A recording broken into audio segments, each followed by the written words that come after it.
ஆச்சாரியார் இந்த பாண்டவர்களுக்கெல்லாம் பாடத்தை சொல்லி கொடுத்து கொண்டிருக்கிற பொழுது மரத்துக்கு பின்னாடி எட்டி எட்டி பார்க்கிறான்.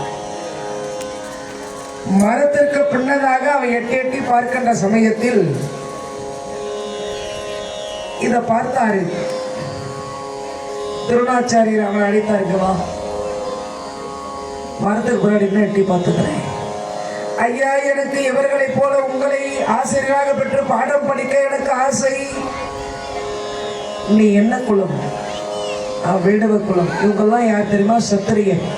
இவங்களுக்கு என் வித்தையை சொல்லி கொடுத்தா நாளைய தினத்தில் வில்லெடுத்து சண்டை போடுவாங்க. நீயோ வேடுவன். உனக்கு வித்தையை நான் சொல்லி கொடுத்தா நீ என்ன பண்ணுவ? மிருகத்தை தான் வேட்டையாடுவாய். நான் சத்திரிய பிள்ளைகளையும் பிராமண பிள்ளைகளையும் தவிர வேற யாருக்கும் சொல்லி தரத்தல் நீ போ. அதனால அவன் மனமுடைந்து விடவில்லை. அங்கிருந்து வந்தான். மண்ணாலே துரோணரை போல ஒரு சிலை செய்து வைத்தான். இவனுடைய குரு பக்தி அந்த மண் சிலைக்கு உயிர் தந்தது. விடியற்காலையிலே இவனை எழுப்பி வில்லை எப்படி பிடிக்க வேண்டும், நான் எப்படி ஏற்ற வேண்டும், எந்த அஸ்திரத்துக்கு எந்த மந்திரத்தை சொல்ல வேண்டும் என்பதையெல்லாம் அந்த மண் சிலையானது இவனுக்கு சொல்லித் தருகிறது. ஆகலை அடைந்து வெகு நாள் தரும் அர்ஜுனனை ஒத்து வருவான். அர்ஜுனுக்கு நிகரான ஆற்றல் பெற்றவன் இந்த ஏகலைவன். ஒரு நாள் அர்ஜுனன் ஒரு நாய் வளர்த்துக் கொண்டிருந்தான். அது சென்று மண் சிலை துரோணாச்சாரியருடைய முகத்துக்கு நேரம் சிறுநீர் கடிக்குது. இதை பார்த்த வேடுவே ஒரு குச்சி எடுத்து போட்டா நாய் செத்து போச்சு. இது யார் இப்படி செய்திருப்பார்கள்? குச்சி அஸ்திரமாக மாற்றுகிற வித்தை எனக்கு தானே குருநாதர் சொல்லி கொடுத்தார். ஓடி வந்து பார்த்தா இந்த மண் சிலையை பார்த்தான் அர்ஜுனன். குருநாதா, உங்களை மாதிரி இந்த சிலையை செய்து வைத்தது யார்? யார் இந்த சிலையை செய்து வைத்தது? அங்கிருந்து ஓடி வரான். விழி கிடைக்குமா, அபய கரம் கிடைக்குமா, குருநாதன் சரணத்தில் நிழல் கிடைக்குமா.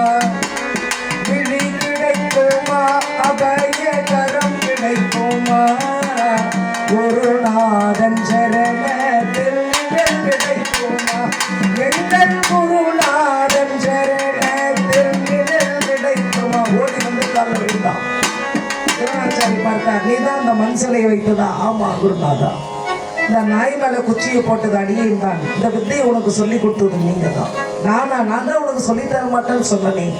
மனித வடிவத்தில் சொல்லி கொடுக்கல, இந்த மண் சிலை வடிவத்தில் சொல்லி கொடுத்தது நீங்க தான். இதை கேட்ட உடனே அர்ஜுனுடைய முகமானது வாடுதான். நமக்கு கையை பிடித்து நமக்கு குருநாதர் இப்படிதான் வெள்ளிலே நாளை போட்ட வேண்டும் என்று சொல்லி கொடுத்தார். இந்த வேடுவன் குரு பக்தினாலே எல்லாரையும் கற்றுக்கொண்டானே, நமக்கு போய் ஒரு வேடுவனா போட்டி என்ற பொழுது இதை உணர்ந்து கொண்ட திருநாச்சாரி குரு காணிக்கை தர வேண்டும். அதனாலே உனது வல்விரையிலே விளங்கக்கூடிய அந்த கால் கை கெட்டவர்களை வழங்கு. ஏன்னா அந்த வித்தையை அழிக்க முடியாது. அதை விட இந்த கையில் இருக்கிற கட்டை விரல் என சொல்லப்படுகின்ற இந்த வல்விரலை வாங்கிவிட்டால் இவன் கற்ற வித்தையை இவன் பயன்படுத்த முடியாது. ஏன்னா இது இருந்தால் தானே நாளை எடுத்து போட்ட முடியும். இது இருந்தால் தானே அம்பை எடுத்து அடிக்க முடியும். அந்த கையிலே விளங்கக்கூடிய அந்த வல்விரல் என சொல்லப்படுகின்ற கட்டை விரலை காணிக்கையாக வாங்கினார். அப்பொழுது அழுகிறாராம் துரோணாச்சாரி. நான் சிஷ்யனுக்கு துரோகம் பண்ணிட்டேனே.